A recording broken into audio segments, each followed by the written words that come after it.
Mwena wa Jufred Kagumo kaunti-ini ya Kirinyaga ni kuona bana ya aikari a matura maria marigicĩirie meyumĩrĩtie na wĩingĩ na niguo kwamũkĩra irio cia mĩaraho iria maraheo gũkũ hatarĩ na marĩhi, na gĩkĩ arĩ kĩonereria kĩa ũrĩa mũtũrĩre ũkoretwo ũrĩ mũritũ kũrĩa andũ aingĩ gũkũ bũrũri-inĩ makoretwo matarĩ na ũhoti wa kuona irio.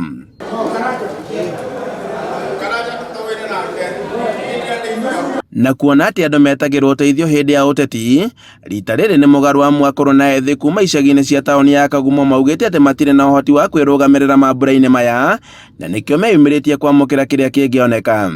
Thigũkũ ya rita rĩrĩ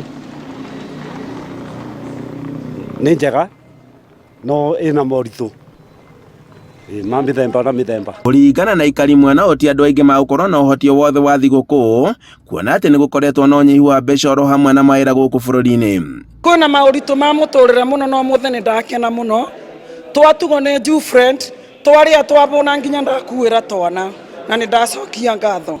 Ona mũthĩ tũtikũmenyaga tũkũrĩa ndũĩ na nĩ twatugwo nĩ Jufred na nĩ twakena. Rĩu niĩ ndarĩmo nginya nĩ chapu ĩno nĩ ũrĩa tũbũnĩte gũkũ ũguo, arabu mũthee nĩ atũmenyereire wega mũno tondũ tũtikoretwo mawĩra, nĩ ũrĩa gũte mawĩra nake nĩ atũroraga wega mũno mambura-inĩ maya ma thigũkũ mostly 25 tũkarĩa tũgakena wega mũno kwanja. Nĩ ũndũ ũrĩa ũtũmĩte Frederick Munyeri ũrĩa ũtabanĩtie iruga rĩrĩ kũria andũ gũkorwo mũhari-inĩ wa mbere harĩ gũteithania makĩria mambura-inĩ maya, kuona atĩ ekĩte o kwa ihinda-inĩ rĩa mĩaka 19. Koguo mwaka nĩ thondekaga thigũkũ ngeta andũ arĩa matarahota kũruga thigũkũ na kwao tũkarĩa hamwe, na ũndũ ũcio nĩ nyonaga wĩna umithio.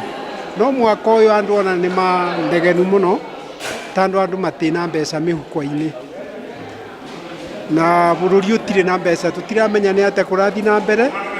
Koguo thirikari nĩ ĩcirie ũrĩa andũ mangĩgĩa mbeca mĩhuko-inĩ na gũthondeka majani magĩe mbeca na kahũa. Aikari nao makĩgĩa na mwĩhoko atĩ maũndũ nĩ makwagĩrĩra makĩria mwaka-inĩ ũtũrorete wa 2025. Handũ-inĩ ha Inooro TV, kuma Jufred Kagumo kaunti-inĩ ya Kirinyaga, njĩtagwo Boni Wathukũ.